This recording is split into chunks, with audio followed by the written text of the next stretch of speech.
O animal como símbolo nos sonhos, mitos e contos de fadas. Por Ellen Bachman. A tradução é de Vilmar Schneider, editora Vozes, canal Le Conde.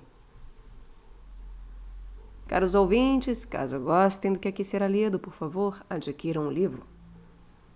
E caso gostem do meu trabalho, possam, devam e queiram auxiliá-lo, centavos serão bem-vindos, seja via Pix, PayPal, Apoia-se ou Vaquinha. Os links estão no descritivo. Também é possível auxiliar o canal comprando livros que chegaram até mim para que sejam aqui gravados pela lista de desejos da Amazon. E também é possível tornar-se membro. Dê uma olhada nas possibilidades. E caso concorde com o que aqui é feito e goste, é claro, faça parte. Eu também peço para, claro, que curtam, compartilhem, comentem, inscrevam-se no canal, pois isso faz diferença em termos de engajamento. E obrigada a todos pela presença. Eu desejo a todos uma boa escuta. O cavalo. Quando um cavalo corre livre pelo campo, os cascos quase não tocam o chão e as crinas esvoaçam como se fossem puro vento. Com narinas dilatadas, relinchando ligeiramente, as mães asseguram-se da companhia de suas crias, os potros de longas pernas, e correm em disparada com cascos amplos e pescoço elevado, sempre vigilantes. Saltam por cima de um obstáculo no caminho, bem como de um ser vivo, por exemplo, de um cavaleiro caído, o qual sempre que possível é tratado com cuidado. Na corrida distinguem-se sob sua pele sedosa e seus pelos longos as veias e os tendões. Nessa imagem de força indômita, dificilmente ainda se consegue imaginar o antepassado primitivo que há 60 milhões de anos, pouco maior do que um cão, vagava pelas florestas e se alimentava de folhagem. O cavalo primitivo tornou-se maior sob as condições climáticas favoráveis na Ásia e, ao longo da história da evolução, desenvolveu-se de um animal de 3 dedos para um de um casco, para um solípede, ou seja, o dedo médio se transformou no principal suporte do seu peso corporal. E possivelmente esse fato predestine o cavalo a inclusive poder carregar carga.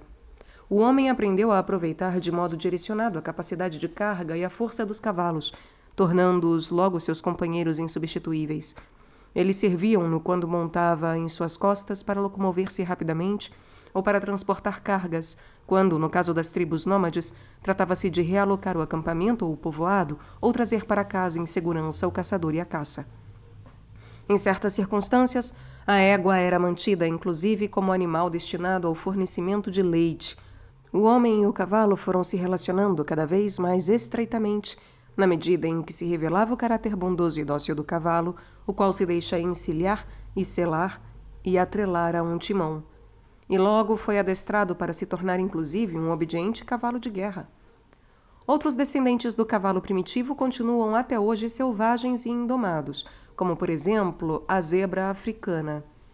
Pode-se admitir com certeza que a interação entre a inventividade humana e a força do cavalo foi o principal motor do desenvolvimento cultural, pois a locomoção mais rápida, a exploração de novos territórios e rotas de comércio, o transporte de mercadorias e o auxílio no trabalho agrícola, possibilitado pelo cavalo, conduziram por fim à modernidade.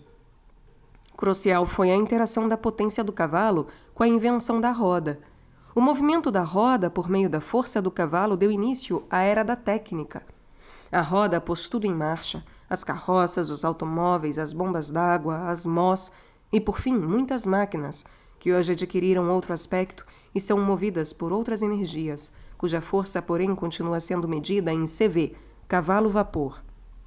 Os cavalos auxiliavam o ser humano a vencer as distâncias, a cultivar contatos com pessoas em regiões afastadas, a transportar notícias e correspondências.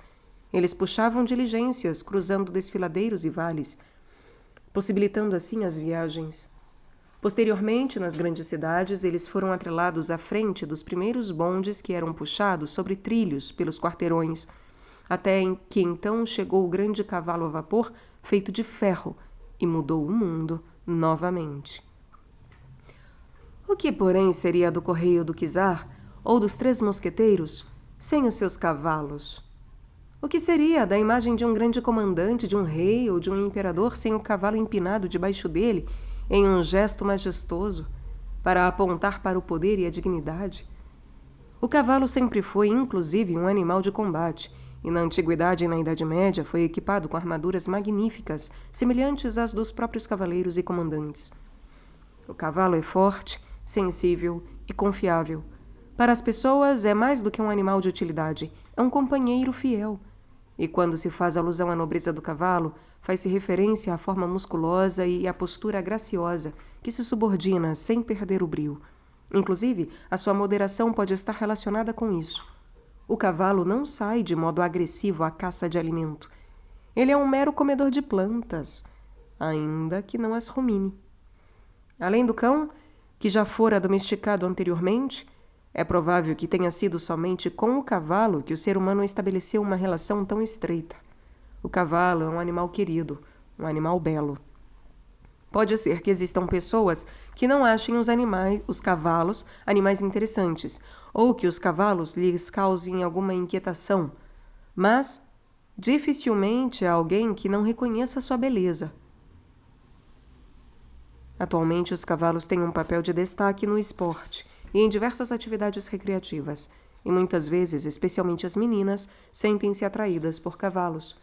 Isso logo fica claro quando se leva em consideração que o seu interesse não está voltado apenas para a atividade puramente esportiva, mas também para a relação que cultivam com os cavalos. O significado dessa relação entre o cavalo e a cavaleira ou o cavaleiro está na confiança mútua e, sobretudo, na sensibilização da percepção do outro ser. Cavaleiro e cavalo estão em sintonia um com o outro, e assim cresce também a harmonia do movimento no cavalgar a partir de uma sintonia alternada e recíproca. O cavaleiro tem de perceber o que pode e deve exigir do cavalo e em que momentos é melhor ceder, e o cavalo sente imediatamente se tem de submeter-se ou se pode ficar desatento e partir. Neste jogo, pessoas jovens, especialmente meninas, fazem experiências importantes para o desenvolvimento da sua personalidade e da sua autonomia. A impressão de que o cavalo e o cavaleiro se fundem um com o outro nos movimentos dos diferentes tipos de andamentos causou admiração, já em épocas primitivas, aos povos da região do Mediterrâneo. Porque quando hordas guerreiras irrompiam da Ásia, excelentes cavaleiros teriam causado espanto como centauros, como seres com tronco humano sobre um corpo de cavalo. A partir de narrativas e talvez também de ilustrações, seres híbridos míticos certamente eram conhecidos, mas autênticos cavalos ninguém ali havia visto antes. Hoje conhecemos muitas raças de cavalos, classificados em 3 grandes categorias: sangue frio, sangue quente e puro sangue. Os cavalos de sangue frio são os mais fortes, os pesados cavalos de tração. No passado, era possível vê-los atrelados na frente das carroças carregadas de barris das cervejarias, com sacas cheias de carvão ou dos grandes blocos de gelo extraídos das geleiras para uso nos frigoríficos, e, naturalmente, eram os fortes animais de tração empregados também na agricultura. Hoje, os cavalos de sangue frio são vistos às vezes no circo como animais utilizados para a equitação acrobática. São de temperamento tranquilo, muito confiáveis e têm um dorso largo apropriado para o número acrobático do cavaleiro artístico. Os cavalos de sangue quente são vistos principalmente no hipismo. São os cavalos de adestramento e de salto, às vezes resultantes do cruzamento com os puros-sangues. Os cavalos de corrida são sempre puros-sangues. O puro-sangue árabe se sobressai entre eles, pois os cavalos árabes são os mais constantes e comedidos, andam em qualquer terreno e são muito velozes. Em todo caso, diz-se que são cavalos do deserto, que têm medo da água. Em regra, são brancos, têm crinas longas, narinas rosadas e olhos pretos suaves. Eles são delicados, suas patas são esguias e resistentes. Eles repassaram muitas das suas características, sobretudo a sua rapidez, para o famoso puro-sangue inglês, que no final das contas também é seu descendente. Considera-se que o autor da criação dos cavalos árabes seja o profeta Maomé. Em todo caso, ele estimulou intensamente a criação de cavalos. Ele deve ter sido um grande amante de cavalos. E assim, também no Alcorão, trata-se muito a respeito dos cavalos. Deus os teria criado a partir do vento. Maomé teria iniciado a sua criação com 5 éguas bem especiais, as 5 éguas obedientes. Estas, segundo a lenda, após uma longa jornada pelo deserto, não correram em disparada para a água do oásis como fizeram as demais, mas respondendo ao seu chamado, primeiro regressaram novamente até ele. Uma famosa cena de cavalo que alude a isso encontra-se no longa-metragem Ben-Hur, de William Wyler, produzido em 1959. Nele, o sheik, com quem Judá Ben-Hur aprende a conduzir os carros, recebe em um ritual noturno em sua tenda os seus animais favoritos, 5 éguas brancas, para dizer-lhes boa noite. Os amantes de cavalos tratam os seus cavalos com carinho, e quando se dirigem ao seu cavalo favorito, soa muitas vezes quase como uma declaração de amor. O cavalo na linguagem. Diversas locuções referem-se aos comportamentos e à aparência externa do cavalo. Assim, uma pessoa com dentição de cavalo tem dentes grandes. No mesmo trote, anda-se para frente quando se fala do cotidiano. Bate os cascos aquele que espera impacientemente por algo. Quando se tem de ir a trote, trata-se geralmente de ir muito depressa. Quando uma pessoa, por exemplo, sofre de uma doença galopante, significa que a doença progride muito rapidamente. E quando se diz que um homem é um autêntico cavalo, comete-se uma injustiça com o cavalo, pois se tem em mente os tipos rudes que passam por cima de tudo, impassíveis e imperturbáveis. Andar sobre cavalos pretos de artesãos significa andar sobre solas de sapato pretas, é uma expressão alemã. Ou seja, aquele que é muito pobre para ter um cavalo tem de andar a pé. A felicidade do mundo está no lombo de um cavalo. Aqui se exprime um sentimento de força, de liberdade e de alegria com o movimento. É a alegria que já a criança sente ao brincar de cavaleiro upa-upa, quando depois do movimento sacolejante, em que se diz, então o cavaleiro faz plum, ela grita de satisfação ao cair, sabendo que pode confiar no amparo certo da mãe ou do pai. Montar e cavalgar são designações informais corriqueiras entre os homens para o ato sexual, e quando os jogadores de futebol correm euforicamente um em direção ao outro depois de um gol, pois vivenciam o tento como um impulso de potência, comemoram a sua vitória com gestos correspondentes. O cavalo na mitologia. Na mitologia grega, os cavalos têm um significado relevante e abrangente.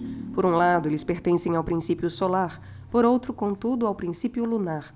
Portanto, ao sol e à lua, ao masculino e ao feminino. Os elementos masculinos, ar e fogo, e os elementos femininos, água e terra, estão representados na figura do cavalo, dependendo da divindade a que estão subordinados. Em primeiro lugar, os cavalos pertencem a Hélio, o deus do sol. Só ele consegue conduzir com mão forte os cavalos luminosos que puxam a sua carruagem diariamente pelo arco celeste.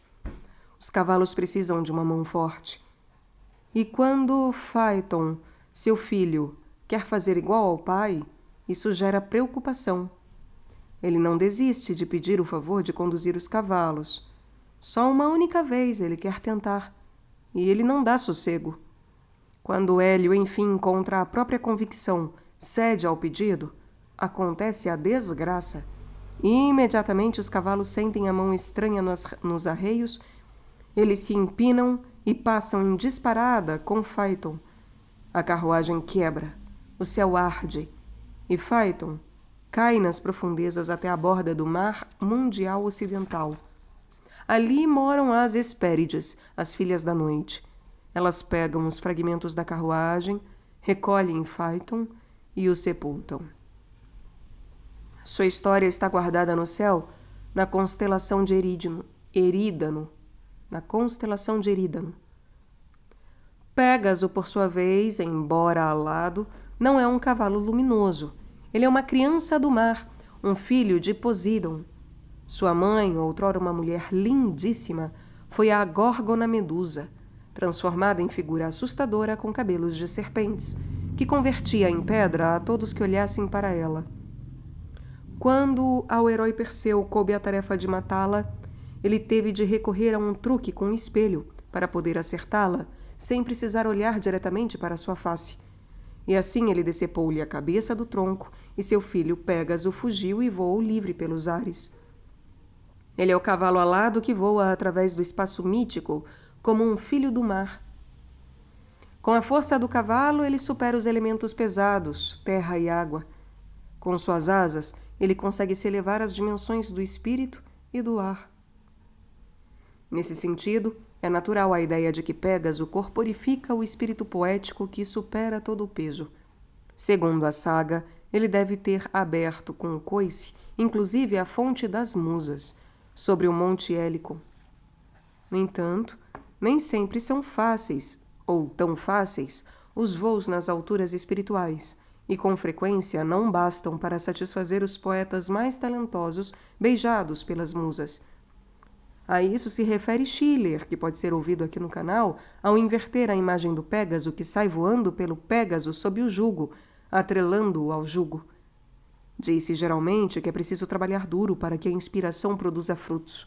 No entanto, Schiller mostra que o cálculo do camponês invejoso, segundo o qual o espírito se deixa domar quando devidamente pressionado e esfomeado, não faz sentido.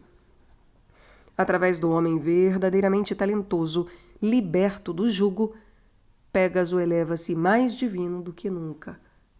A capacidade de ocupar-se com o espírito distingue particularmente também outro cavalo mítico, o centauro Quirum. No fundo, ele está entre os seres híbridos constituídos de corpo de cavalo e tronco masculino humano, notórios pela ferocidade, pela brutalidade e pela lascívia. Filhos de um rei inebriado pelo vinho que um dia teve o privilégio de comer à mesa dos deuses e embriagado engravidou a mãe dos deuses, Hera, os centauros só arrumam confusão e procuram mulheres humanas para raptar. Entre os centauros, somente Quiron goza de grande estima, porque a sua natureza animal não levou à brutalidade, mas a uma ligação tão profunda com a natureza que ele a estudou e alcançou grande conhecimento. Sob a orientação da deusa Ártemis, adquiriu conhecimentos especiais sobre plantas e ervas medicinais. Ele repassou o seu saber e, como professor sábio e pacífico, lecionou muitos dos antigos heróis lendários, como Odisseu, Jasão, Aquiles e, especialmente, é claro, Asclépio, ao qual confiou o seu saber medicinal. O Centaurium, uma conhecida erva medicinal, lembra ainda hoje o sábio Quiron. Na simbologia astrológica, o nono símbolo do zodíaco, Sagitário, é representado por um centauro com arco e flecha. É um sinal de fogo e representa características como a vivacidade, a determinação, a força, o esforço por luz e também a agressividade e o desejo instintivo. Embora o centauro Quiron seja considerado sábio, ele não está inteiramente livre dos desejos. Ele ama a deusa Palas Atena. Em uma pintura de Sandro Botticelli, de 1485, que reproduz esse episódio, Quiron aparece em conflito consigo mesmo, constrangido e arrependido, porque Palas Atena está ao seu lado e o pega pelos cabelos para repreendê-lo. Com esse ato carinhoso e ao mesmo tempo falho, bem como algo resignado, ela domina a sua inclinação impulsiva. Ela, a filha de Zeus, nascida de sua testa, é a grande prudente, a corporificação da vontade educadora. Ela é imune a todo elemento instintivo, jamais consentindo com um jogo amoroso. Botticelli, no entanto, parece não concordar inteiramente com essa situação, pois ambos, inclusive Palas Atena, parecem autenticamente tristes, como se a renúncia ao amor não lhes fosse fácil. Na mitologia nórdica, o cavalo representa um aspecto simbólico adicional. Sleipnir, o cavalo do deus Odin, significa o escorregadio. Para deixar evidente a sua rapidez, ele é representado com 8 pernas. Odin cavalga-o não só rapidamente, mas salta por cima de fronteiras, quando Sleipnir, com suas pernas adicionais, chega ao réu, o reino dos mortos. O Hel, inferno, aqui não tem o significado cristão de lugar do castigo divino e do tormento eterno. Segundo o mito nórdico, chegar ao Hel significa passar para o outro lado, morrer. Assim, Hel quer dizer o mundo oculto aos vivos, o submundo. E quando Sleipnir salta em ambas as direções e de modo alternado, as fronteiras que separam as dimensões da vida e da morte, ele pode ser considerado um mediador entre os vivos e os mortos. Ele está associado a algo inquietante. Em Sleipnir, o cavalo adquire a dimensão do suprassensível. E isso se deve ao fato de que, segundo a crença popular dos povos nórdicos, os cavalos também podiam ver os espíritos, ou eram espirituais. Outrora, era com base no tipo de relincho que se profetizava. Na mitologia cristã, os cavalos desempenham um papel significativo no Apocalipse de João. Os 4 cavaleiros do Apocalipse, que pode ser ouvido aqui no canal, concebem simbolicamente todo o cenário do fim do mundo, da destruição, da morte e da ressurreição em uma imagem grandiosa. O último livro do Novo Testamento, um texto imensamente rico, plástico e expressivo, pode ser decodificado, como se diz, somente por meio de um cordeiro. Isso significa que somente em nome de Cristo, do Cordeiro de Deus, o livro com os 7 selos pode ser decodificado. 4 cavaleiros se destacam nas visões de João. Olhei e vi um cavalo branco, e quem o montava tinha um arco. Foi-lhe dada uma coroa, e ele partiu vitorioso para vencer. O segundo cavalo era vermelho fogo e o seu cavaleiro era um guerreiro com uma grande espada que disseminava susto, violência e devastação. O terceiro cavalo era preto e seu cavaleiro tinha uma balança na mão. E trata-se da privação, necessidade e fome. O quarto cavaleiro, a própria morte, aparece montado em um cavalo pálido, esquelético. Ele vem por último, para recolher a colheita cruel. João recebe de Deus a instrução de anotar as suas visões em um livro destinado a 5 comunidades de fiéis. Os textos aparecem nas suas narrativas drásticas sobre a miséria e a perdição ameaçadora como advertências insistentes, como concepções cruéis sobre os tormentos na terra e a perdição eterna para os que decaem na fé. No entanto, sempre resplandece a promessa da salvação, a imagem da transfiguração, da luz eterna para aquele que segue o Cristo. É o caminho para o paraíso e para a árvore da vida. Pouco antes do final do texto, o Salvador aparece novamente na imagem do cavaleiro branco. Vi o céu aberto e apareceu um cavalo branco. Quem o montava chama-se Fiel e Verdadeiro. Ele julga e combate com justiça. O primeiro dos cavaleiros do Apocalipse, montado no cavalo branco, revela-se como o próprio Cristo. Em seu manto e em sua coxa está escrito um nome: Rei dos Reis, Senhor dos Senhores.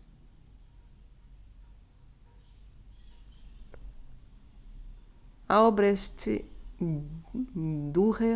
Dürer, não sei, Albrecht Dürer, na sua escultura em madeira Os 4 Cavaleiros do Apocalipse, adota uma interpretação do Apocalipse, a qual era vigente na época e defendida por Lutero, cuja ênfase está na aniquilação ameaçadora da humanidade pecadora. O primeiro cavaleiro, que no texto de João aparece bem destacado em vestes régias, no seu quadro em absoluto corre vitorioso na dianteira, mas, como um mensageiro do próximo infortúnio, mantém-se modestamente no plano de fundo da imagem, como se o próprio Cristo fosse somente uma parte do grande propósito divino acerca do destino do mundo. Em uma interpretação mais recente, que se refere fielmente à imagem descrita pelo texto acima citado, isso é diferente. O pintor Viktor Mikhailovich Vaznetsov, não sei se exatamente essa pronúncia, o pintor Viktor Mikhailovich Vaznetsov, 1848-1926, pinta uma imagem pateticamente dramática em que o cavaleiro branco aparece no primeiro plano da imagem, à frente dos demais, como figura régia, poderosa e vitoriosa. Ele empunha seu arco, exatamente como o centauro na figura de Sagitário, voltado para trás, como se pudesse conter e aniquilar na batalha o mal que vem depois dele. Ele cavalga sobre os restos da destruição e da carnificina em direção a um novo mundo. Ele quer evitar o infortúnio da aniquilação definitiva. Sobre a cena, abrem-se as nuvens. O cordeiro com o livro fica visível. Ele tem uma pata dianteira erguida, pronta para andar.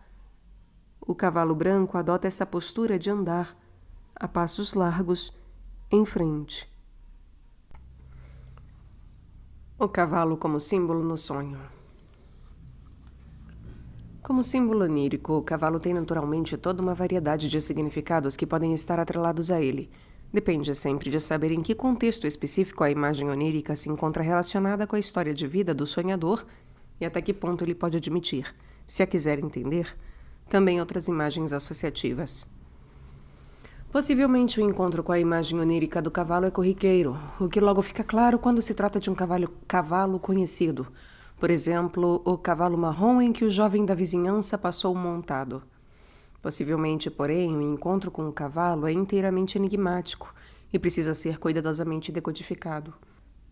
Em seu caso, quando parece primeiramente não existir nenhuma ligação com o cotidiano, quando a imagem do cavalo emerge espontaneamente a partir da base de imagens arquetípica do inconsciente coletivo e surpreende a pessoa que sonha. Em síntese, pode-se dizer que o cavalo no sonho simboliza a vitalidade, o movimento, a sexualidade, a força tanto selvagem como domada e também a força corporal.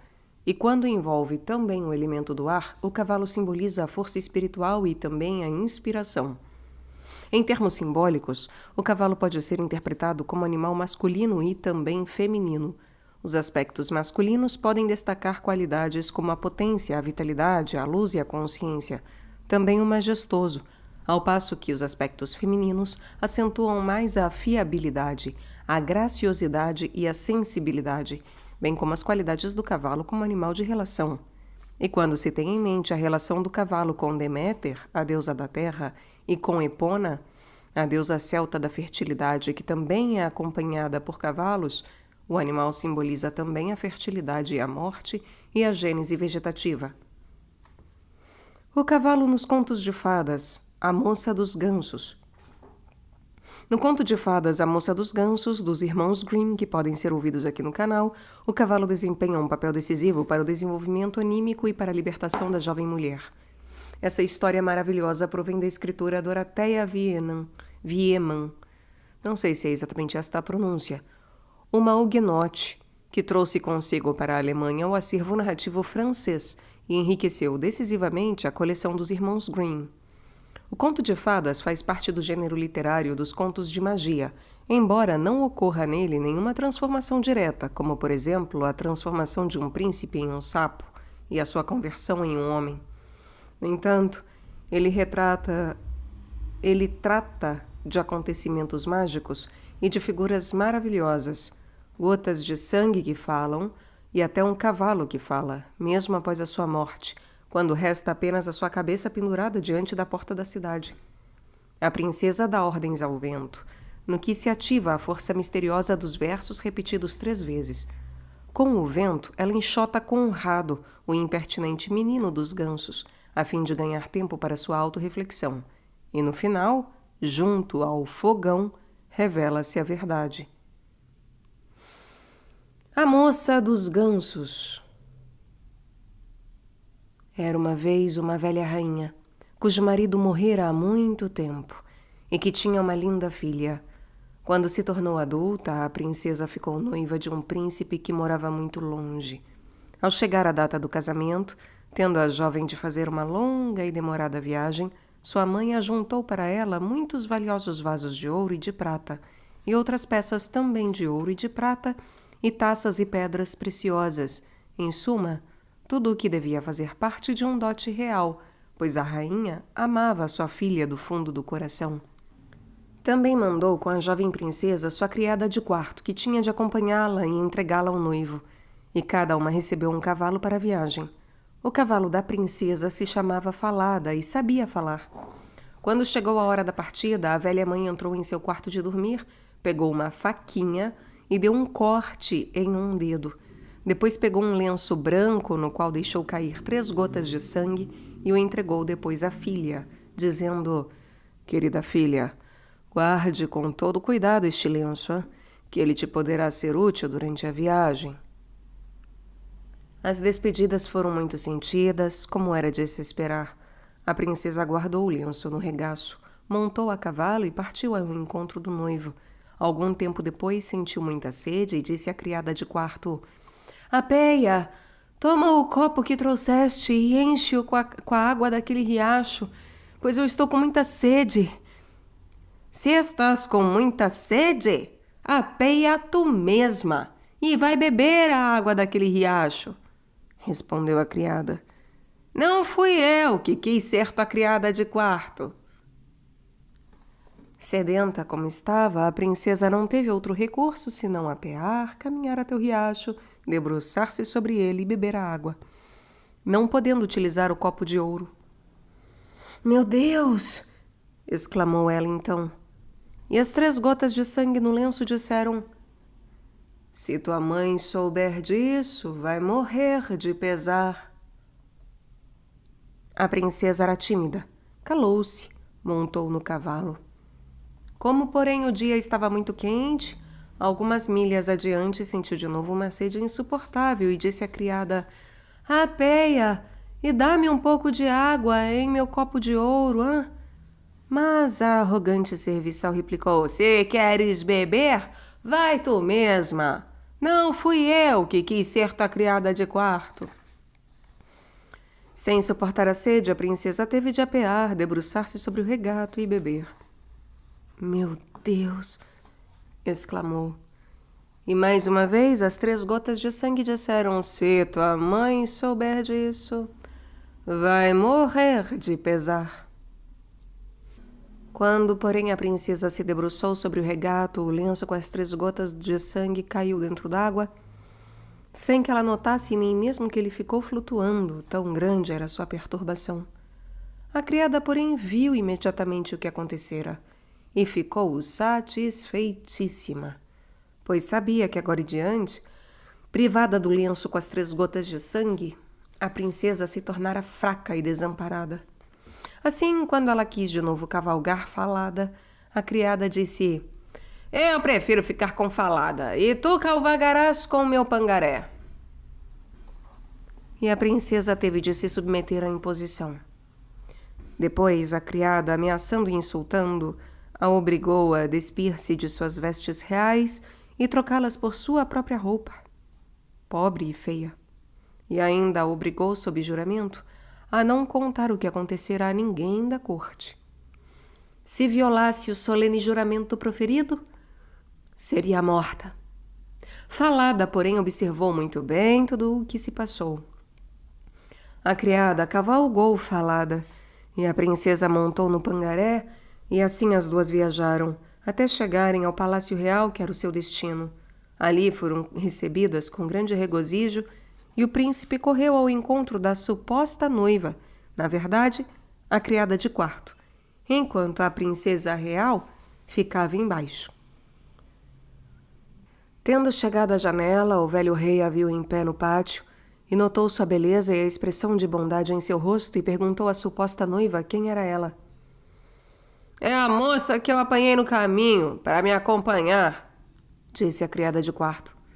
"Convém dar-lhe algum trabalho para fazer, a fim de que não fique ociosa." O rei, não se lembrando de nenhum determinado serviço de que a encarregasse, teve, porém, uma ideia. Há um menino que toma conta dos gansos. Ela poderá ajudá-lo." Assim, a jovem princesa teve de ajudar o menino, que se chamava Conrado, a cuidar dos gansos. Pouco depois, a falsa noiva disse ao príncipe real: "Queria pedir-te um favor, meu querido. Poderás fazer-me?" "Ah, é claro, querida", respondeu o príncipe. "Diz qual é, e o teu desejo será satisfeito." Então manda ao Magaref cortar a cabeça do cavalo em que viajei, e que atormentou minha viagem toda.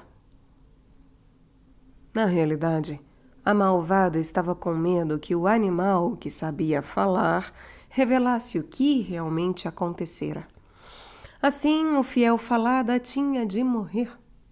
E isso chegou aos ouvidos da verdadeira princesa, que então prometeu pagar ao Magaref uma moeda de ouro se ele lhe prestasse um pequeno serviço. Havia na saída da cidade um grande portão negro, pelo qual ela passava toda manhã e toda tarde quando levava e trazia os gansos para o campo.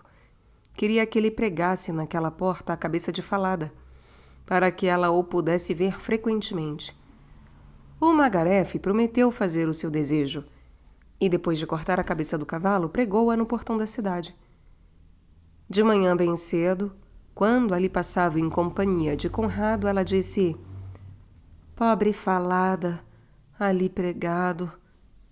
E a cabeça replicou: "Pobre princesa, um triste fado. Se tua mãe soubesse um dia, seu coração se partiria." Depois os dois saíram da cidade e levaram os gansos para o campo, e, quando lá chegaram, a princesa sentou-se e desprendeu os cabelos, que eram louros, como ouro puro. E Conrado, achando lindos os cabelos, tentou arrancar-lhe alguns fios. E ela disse então: "Sopra, vento, vento do céu, leva para longe o seu chapéu, que ele o procure aflito ali, e eu meu cabelo ajeite aqui." E então soprou um vento tão forte que arrancou o chapéu de Conrado e o levou para longe, obrigando-o a correr para procurá-lo. Quando ele voltou, a jovem já havia acabado de pentear os cabelos e Conrado ficou furioso, porque não poderia arrancar-lhes nenhum fio. E os dois não trocaram mais uma palavra até que ao entardecer voltaram para a cidade. E no dia seguinte, quando atravessaram a porta da cidade, a jovem disse: "Pobre Falada, ali pregado." E a cabeça replicou: "Pobre princesa, um triste fado. Se sua mãe soubesse um dia, seu coração se partiria." E como na véspera, ela se sentou no campo e começou a pentear o cabelo. E Conrado tentou arrancar-lhe uns fios e ela gritou: "Sopra, vento, vento do céu! Leva para longe o seu chapéu, que ele o procure aflito ali, e eu meu cabelo ajeite aqui." E então soprou um vento muito forte que arrancou e levou para longe o chapéu de Conrado, obrigando-o a correr atrás dele. Quando voltou, a moça estava com o cabelo bem penteado e os dois ficaram tomando conta dos gansos até o anoitecer. Conrado, porém, procurou o velho rei e disse-lhe: "Eu não posso mais continuar tomando conta dos gansos com aquela moça." "Ah, e por que não?" perguntou o velho rei. "Porque ela me atormenta muito." O rei mandou então que ele contasse tudo o que acontecera, e Conrado narrou minuciosamente o motivo de seu descontentamento, a corrida atrás do chapéu, não se esquecendo também do que se passara na porta da cidade. O rei ordenou ao menino que no dia seguinte levasse os gansos para fora da cidade, como vinha fazendo, a fim de que o caso pudesse ser esclarecido. E de manhã bem cedo, foi ele próprio se esconder atrás da porta da cidade e pôde observar o que, mais uma vez, se passou entre a moça dos gansos e a cabeça do cavalo. Depois, o rei se escondeu em um pequeno bosque, junto do prado, onde Conrado e a moça tomavam conta dos gansos, e viu com seus próprios olhos a moça pentear os cabelos e provocar uma ventania, que arrancou o chapéu do menino e o levou para longe. O rei se afastou sem ser percebido, mas à noite chamou a moça e pediu que ela explicasse o motivo de sua atitude. E ela falou: "Não posso dizer o motivo, e não me atrevo a lamentar a minha sorte e contar o que tenho sofrido a nenhum ser humano, pois eu jurei solenemente que tal não faria. Se eu perjurasse, perderia a vida." "Se não queres me contar o que te atormenta, então conta aquele fogão", disse o rei. E retirou-se do aposento enquanto a moça agachou-se junto ao fogão e desabafou: "Aqui estou, abandonada por todo mundo e, no entanto, Sou uma princesa. E uma criada de quarto traidora apanhou-me de tal modo que fui forçada a entregar-lhe as minhas vestes reais. E ela ocupou meu lugar junto do príncipe, meu noivo. E eu tive de executar serviços rudes, como guardadora de gansos. Se minha mãe soubesse disso, seu coração se despedaçaria. O velho rei estava ouvindo tudo pela chaminé do fogão. E quando a princesa se calou, ele a foi buscar, mandou vesti-la com os trajes reais e ficou admirado ao ver o quanto ela era bela. Chamou então o filho e lhe revelou que a sua pretensa noiva não passava de uma criada de quarto. O príncipe rejubilou-se quando viu a beleza da sua verdadeira noiva e foi preparada uma grande festa para a qual foram convidadas todas as pessoas importantes do reino. Na cabeceira da mesa do banquete, sentou-se o príncipe, tendo de um lado a princesa e do outro a criada. A criada, porém, foi atingida por uma perturbação visual e não reconheceu a princesa vestindo os trajes reais. Depois de todos terem comido e bebido à farta, e quando reinava muita animação e alegria, o velho rei perguntou à falsa princesa que castigo merecia uma pessoa que agisse para com quem devia obediência e respeito de maneira desobediente e desrespeitosa. E para exemplificar, descreveu um procedimento igual ao que a criada de quarto tivera com relação à princesa.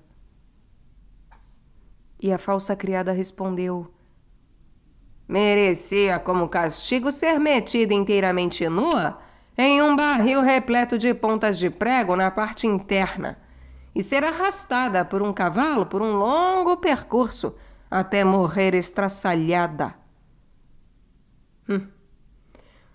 Acabas de pronunciar a tua própria sentença de morte, exclamou o rei. E quando foi executada a sentença, o príncipe se casou com a princesa, e os dois viveram alegres e felizes por muitos e muitos anos. Tentativa de interpretação. A situação inicial dá a impressão de tristeza. Não se percebe muito da alegria diante do casamento iminente. A filha fora prometida para um príncipe. Agora ela tem de deixar a mãe. A rainha já está velha e há muito tempo sem seu marido. Talvez a ligação com a sua filha seja especialmente forte. Ela ama sua filha de coração, disse. E talvez para ela a despedida nem é apropriada. Ela dá à sua filha um grande dote e um cavalo de sela que sabe falar. Certamente esse cavalo confiável é um substituto para a própria mãe, que não pode acompanhá-la, mas que quer ver a sua filha no caminho seguro. O fato de ele saber falar significa que leva com ela, além dos bons votos, também todo o estoque de recomendações e de conselhos que devem lembrar a princesa da sua posição e da sua dignidade. A mãe parece julgar que a sua filha não tem a suficiente sabedoria de vida. Uma criada também deve acompanhá-la. No caminho, logo surgem os problemas e as diferenças entre as duas mulheres se fazem notar. Isso se vê não só pelo fato de que a criada, como autêntica subordinada, agora se nega a obedecer, mas também que nessa situação exterior à casa, ela é inequivocamente a mais forte. A filha do rei revela-se ingênua e fraca. Ela está desamparada como uma criança, e logo fica inteiramente sob o poder da criada invejosa. A jovem noiva é mimada e distraída. Ela choraminga quando não tem a sua taça de ouro. Ela não aprendeu a tomar as coisas com as próprias mãos e agir de modo autônomo. Além disso, ela perde, por distração, as gotas de sangue da mãe, que a exortam toda vez que não pode beber água adequadamente. Porém, já na segunda vez, o lenço com as gotas de sangue caíram do seu regaço e saem flutuando na água. Talvez as gotas de sangue da mãe simbolizem o sangue da menstruação, que deve exortá-la da sua maturidade sexual. A menina já está apta para o matrimônio, mas ainda está distante da maturidade da sua personalidade. E também os laços de sangue, o parentesco de sangue, a ligação com a mãe pelo sangue real que se exprime através de uma postura nobre, parecem nada significar para a criança. É possível que ela ainda esteja tão simbioticamente ligada à mãe que não possa sentir sua força e sua dignidade femininas próprias. E por isso, de modo algum, entende as instruções maternas. Se tua mãe souber disso, vai morrer de pesar. O sangue diz respeito, no seu caso, também à peculiaridade do sangue azul. Ela é uma princesa. Como uma imagem simbólica, porém, a nobreza aludida não tem de significar a diferença social, mas pode realçar, nesse caso, o singular, a atitude nobre, o lado pessoal, o destino pessoal que a distingue. Ela sai ao encontro do seu destino como uma noiva real. Isso provoca na criada uma profunda inveja. A imaturidade da jovem filha do rei fica ainda mais evidente por causa do enorme dote. Será que isso não dá a impressão de que a abundância em ouro e prata seria um substituto para a falta de riqueza em termos de experiência de vida? Falada, assim se chama, fica quieto e no início nada diz, nem quando a criada insiste em trocar de roupa com a princesa e montar pessoalmente em Falada. Falada, porém, observou muito bem tudo o que se passou. Uma instrução correspondente seria prematura demais e, novamente, não seria compreendida pela imatura princesa. A situação tende a se agudizar. Ela se intimida tanto e se defende tão pouco que até jura, sob medo mortal, nada contar a ninguém sobre a troca indecente. Com esse juramento dramático, porém, está morte contra morte. A morte física contra a morte como renúncia à vida verdadeira. Agora, o que importa é o desenvolvimento das forças interiores e também um destino bem intencionado. Na corte do noivo, a falsa noiva é recebida cordialmente. A autêntica cai na miséria. Somente o velho rei, ao olhar pela janela, parece pressentir que ali nem tudo acontecia de modo correto, ao indagar a respeito da meiga e bela acompanhante que estava ali parada, constrangida. Porém, isso acaba em rebuliço. A verdadeira noiva é cedida ao cuidador de gansos, ao Conrado. Esse motivo, presente em muitos contos de fadas, de que filhos de reis têm de fazer trabalhos comuns, como tarefas na cozinha, atividades de jardinagem e trabalhos artesanais, cozinhar e fiar ou cuidar de porcos e gansos, significa que, nesse momento, está se levando a cabo uma confrontação com as condições reais da vida, que a vida tem de ser aprendida. E quanto maior a proteção vivenciada pela filha do rei até agora, tanto maior deve ser sua queda.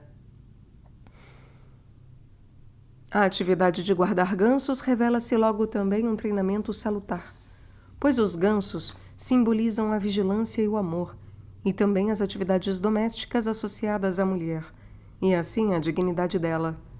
Um bando de gansos alerta para a desgraça. E o que a princesa necessita mais urgentemente do que aprender a se portar de maneira atenta e segura de seus instintos, a fim de proteger a si mesma? Aos poucos desenvolvem-se as forças interiores, e certamente não é apenas o amor e o apego ao fiel cavalo que leva a filha do rei ao pedido corajoso de salvar a cabeça de Falada e pregá-lo na frente do portão da cidade. Entra em jogo também certa noção. É que com isso frustram-se as intenções da falsa noiva, pois aquilo que o cavalo, que a tudo assistira, não deveria mais fazer, depois do abate, era justamente falar. Porém, sob o portão escuro, em um instante íntimo do encontro, pode acontecer agora o diálogo entre a filha e a mãe, representada pelo cavalo, em cujas breves palavras queixosas e codificadas, pobre Falada ali pregado e pobre princesa triste fado, se tua mãe soubesse um dia, seu coração se partiria, pode-se supor a reflexão complexa, ainda embrionária, sobre si mesmo.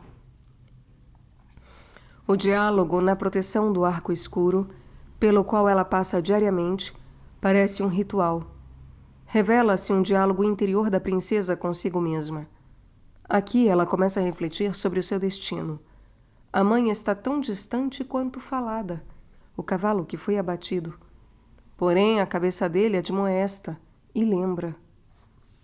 No campo, a menina continua essas autorreflexões ao desenrolar seus cabelos dourados. E visto que princesas têm cabelos dourados e brilhantes como o sol, que indicam a sua posição, pode-se reconhecê-las também pelos cabelos. O menino dos gansos, Conrado, também fica surpreso com o brilho deles, embora a princesa os oculte rapidamente em um coque. É que ela não deve deixar-se reconhecer.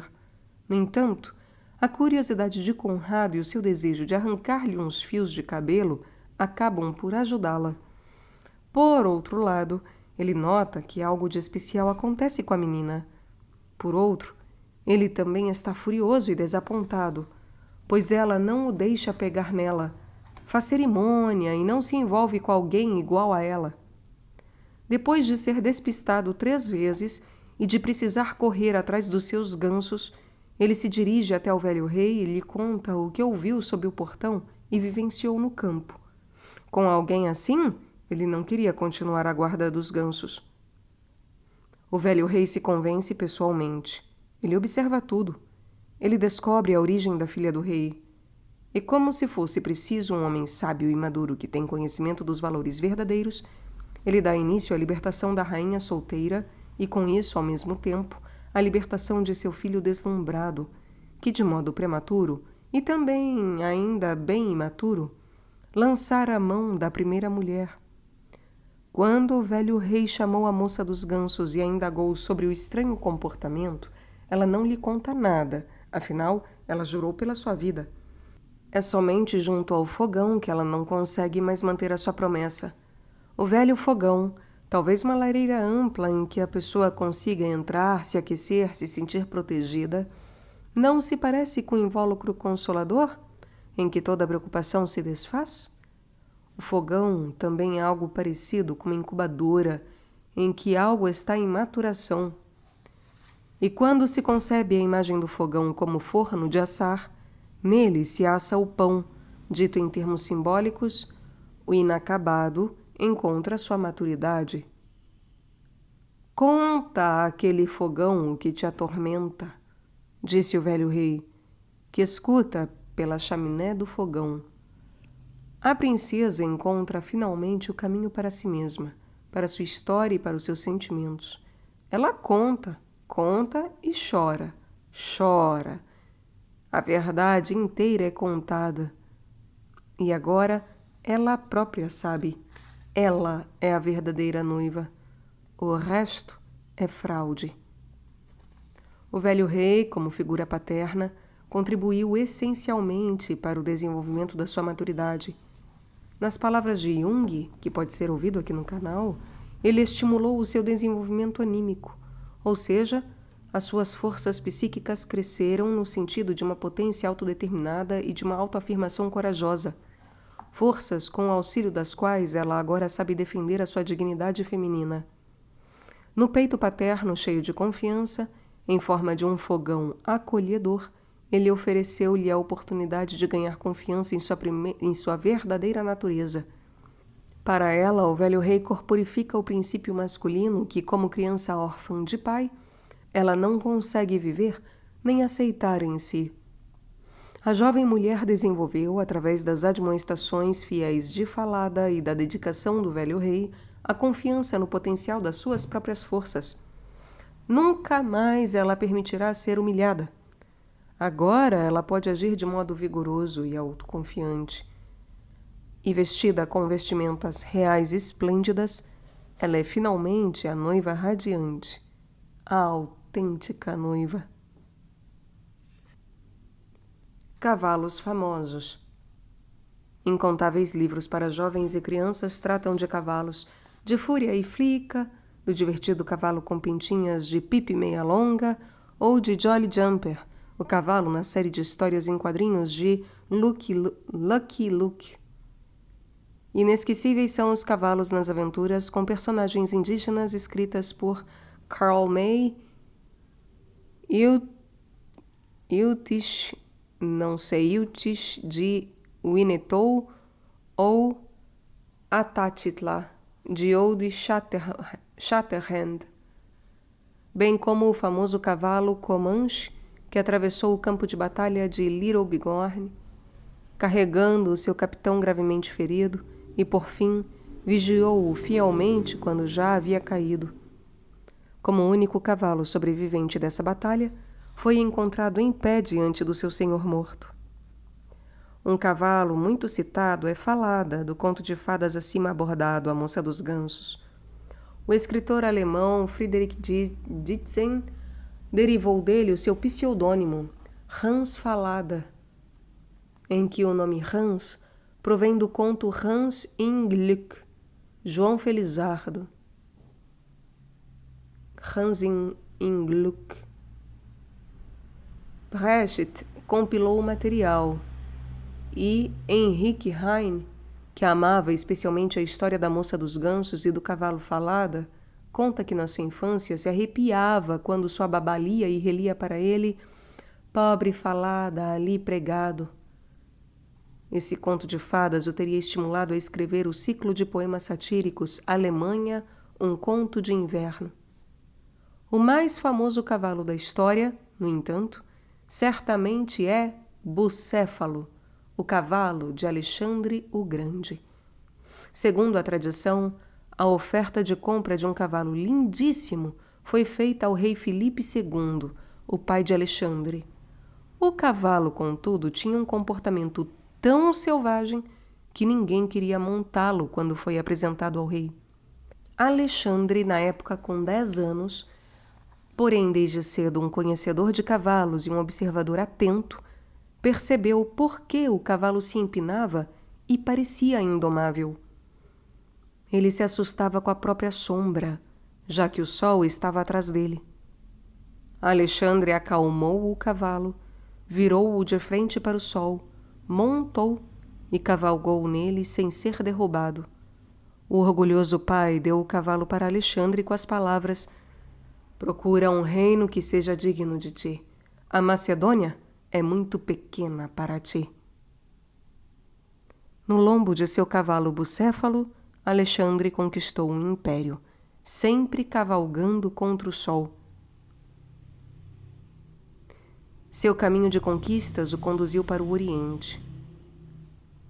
Bucéfalo morreu afogado em uma batalha na província de Punjab, no atual Paquistão. Ali foi sepultado com grandes honras. Alexandre o Grande, que tinha apenas 33 anos de idade, não viveu muito tempo depois da morte do cavalo.